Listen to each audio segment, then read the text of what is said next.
अभी मिला हूँ इमरान खान साहब से और बड़ी तफसीली मुलाकात मेरी हुई है। और उस मुलाकात के हवाले से पहले मैं आपको ये बताना चाहता हूँ कि इमरान खान ने पूरे पाकिस्तान को और जहाँ जहाँ उनके फॉलोअर्स हैं ये पैगाम दिया है कि जेल में आके मुझे पढ़ने का मौका मिला है जो वैसे नहीं मिलता था।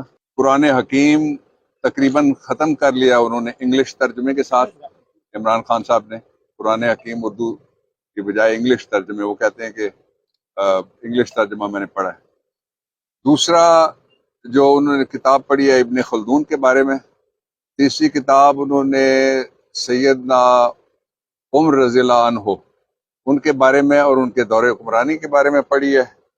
और जो चौथी किताब उन्होंने पढ़ी है वो एक बड़ी ज़बरदस्त किस्म की किताब है और वो जॉर्ज ओवन के 1984 उस किताब का नाम है, 1984। और फिर एक और जो किताब उन्होंने पढ़ी है वो पाकिस्तान के हालात के ऊपर बड़ी फिट आती है, उसका नाम है एनिमल फार्म, कि बंदों को किस तरह से जानवरों की तरह फार्म के अंदर काबू करके रखा जाता है। और उसने दूसरी बात ये कही है कि हकीकी आज़ादी की जिद्दोजहद के लिए ये तो बड़े थोड़े दिन हुए हैं, अगर मेरी पूरी जिंदगी भी लग जाए तो मैं पीछे नहीं हटूंगा। मैं खड़ा था, मैं खड़ा हूं, मैं खड़ा रहूंगा। ये उनके अल्फाज हैं जो मैंने आप तक पहुंचाए हैं। फिर वो जिस सेल में थे उसी सेल में हैं और उस सेल की तफसीलात आप जान चुके हैं सारी। उसके बाद आज वहाँ उनके कहने पे मैंने एक दरख्वास्त तैयार की। दरख्वास्त पे इमरान खान साहब ने दस्तखत किए और हमने सुपरिटेंडेंट जेल को दी है। उनका हक है कि जिस जगह से उनकी जमानतें लगी हुई थी वहां उनको पेश किया जाए। अब ना उनके पेश करने की वजह से उनका बुनियादी हक मुतासर हुआ है, राइट टू डिफेंड, जिसके बारे में आज सुप्रीम कोर्ट ऑफ पाकिस्तान ने बड़ी तफसील से कहा है तोशा खाना के ऊपर कि राइट टू डिफेंड हर मुलजिम का हक है, जो मर्जी उसके ऊपर इल्जाम हो। तो ये तो एक झूठा मुकदमा है जिसमें एक मुतअस्सिब जज ने अपनी कैंगरू जजमेंट दी थी उनके खिलाफ।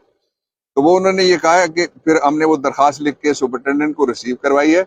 उस दरख्वास्त में हमने ये कहा है कि जहाँ जहाँ इमरान खान की तारीखें हैं या जमानतें हैं वहाँ उनको पेश होने के लिए प्रोडक्शन ऑर्डर जारी किया जाए। उनको अवाम से दूर रखने के लिए अदालतों से भी दूर रखा जा रहा है, जो सरी खिलाफ वर्जी है आइन की और कानून की। मैंने कोर कमेटी के जो फैसले हैं उनके हवाले से और जो पार्टी के और लीगल हमारी टीम के जो सारी स्ट्रगल है उसके बारे में मैंने उनको उससे आगाह किया। उनके पास कोई इंफॉर्मेशन का जरिया अंदर मौजूद नहीं है, इसलिए तफसीली मुलाकात में उन्होंने मुझसे मुख्तलिफ चीज़ें जो थी वो जानना चाहिए जो मैंने उनको बताई। और उसके साथ ही उन्होंने जो पाकिस्तान के लोग हैं जिस तरह से उन्होंने यौम आज़ादी पे और ख़ास तौर पे पाकिस्तान तहरीक इंसाफ के कारकुन यौम आज़ादी पे जिस तरह से वो बड़ी तादाद में बाहर निकले उस पे भी उन्होंने सब के लिए शाबाश कहा है। और फिर उन्होंने ये कहा कि पाकिस्तान को मैं सही मानों में, ये जिस तरह 15 महीने के मजाक आपने देख लिया, उस मजाक के नतायज आप सारे भुगत रहे, मैं भी भुगत रहा हूँ। जो एक इम्पोर्टेंट गवर्नमेंट आई थी तो 15 महीने वाली जमहूरियत नहीं, असली जो जमहूरियत जो आइन में लिखी हुई है, जो तर्ज हुक्मरानी है पाकिस्तान का और आइन के तहत उस जो जमहूरियत है उसकी बहाली की जिद्दोजहद है, इसका मतलब वो कहते हैं कि हकीकी आज़ादी है, जो बिल्कुल दुरुस्त कहते हैं। फिर उन्होंने जो पाकिस्तान के लोग हैं वो जिन मुश्किलात और मसाइब का शिकार हुए हैं उन पे उनको कहा है कि इंशाअल्लाह अज़ीज़ पाकिस्तान तहरीक इंसाफ उन सारे मुश्किलात का और जितनी भी तकलीफें हैं लोगों की और मसाइल जो पैदा किए गए 15 महीने के अंदर और जिस तरह से महंगाई आई है, लोग रोटी से महरूम होते जा रहे हैं, तो इस सब पे हमारी नज़र है। इंशाअल्लाह अज़ीज़ मुस्तकबिल और जो आने वाला मुस्तकबिल है वो इंशाअल्लाह पाकिस्तान तहरीक इंसाफ है। साथ ही उन्होंने ये हिदायत की है कि 90 रोज में इलेक्शन मुनक्किद करवाने के लिए फौरी तौर पे कोर कमेटी ने पहले ही फैसला किया हुआ है, उन्होंने कहा फौरी तौर पे सुप्रीम कोर्ट से रिज्यू किया जाए।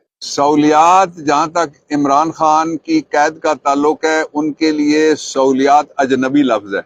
वो सही मानों में जो हजरत यूसुफ अलैहिस्सलाम वाली कैद थी बगैर किसी सहूलत के, उस तरह की उनकी कैद है। सहूलियात वाले वो थे जिनके लिए आपको याद है कोट लखपत के बाहर एम्बुलेंस खड़ी होती थी, अंदर प्लेटलेट्स गिनने वाले बैठे हुए होते थे कि ऊपर चले गए, नीचे चले गए, आ गए, غائب ہو گئے، اور پھر اندر انہوں نے کہا گدا دو، گدا دے دیا گیا، انہوں نے کہا ٹیلی ویژن دو، ٹیلی ویژن دے دیا گیا۔ جب ٹیلی ویژن دیا گیا تو اس میں پی ٹی وی چل رہا تھا، تو آپ کو یاد ہوگا نواز شریف نے کہا میں پی ٹی وی نہیں دیکھوں گا، میں انڈین چینل دیکھوں گا۔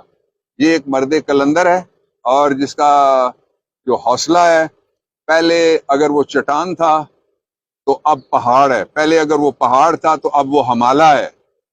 اور یہ وہ شخص ہے جس کے بارے میں علامہ اقبال نے کہا تھا کہ ہزار خوف ہوں لیکن زباں ہو دل کی رفیق، یہی رہا ہے ازل سے کلندروں کا طریق۔ جو عمران خان صاحب کا کیس ہے وہ کل لگا ہوا ہے، اس پہ ایک بڑی ڈیولپمنٹ ہوئی ہے۔ بڑی ڈیولپمنٹ یہ ہے کہ سپریم کورٹ آف پاکستان کے پاس جو ہماری پٹیشنز پری ٹرائل پڑی ہوئی تھی ان کی آج ہیئرنگ ہوئی ہے۔ اس میں انہوں نے کہا ہے بادی النظر میں یہ مقدمہ درست نہیں ہے، ہم شروع دن سے کہہ رہے ہیں، میں ابھی بھی کہہ رہا ہوں کہ جھوٹا مقدمہ ہے۔ اور دوسرا انہوں نے ہدایت کی ہے اسلام آباد ہائی کورٹ کو کہ کل آپ فوری طور پہ یہ مقدمہ سنیں، نہیں سنیں گے فیصلہ اس کا کریں تو سپریم کورٹ آف پاکستان کل 1 بجے کے قریب بیٹھے گی دوبارہ۔ تو انشاءاللہ العزیز آزادی اس قوم کا بھی مقدر ہے، آزادی عمران کا بھی مقدر ہے۔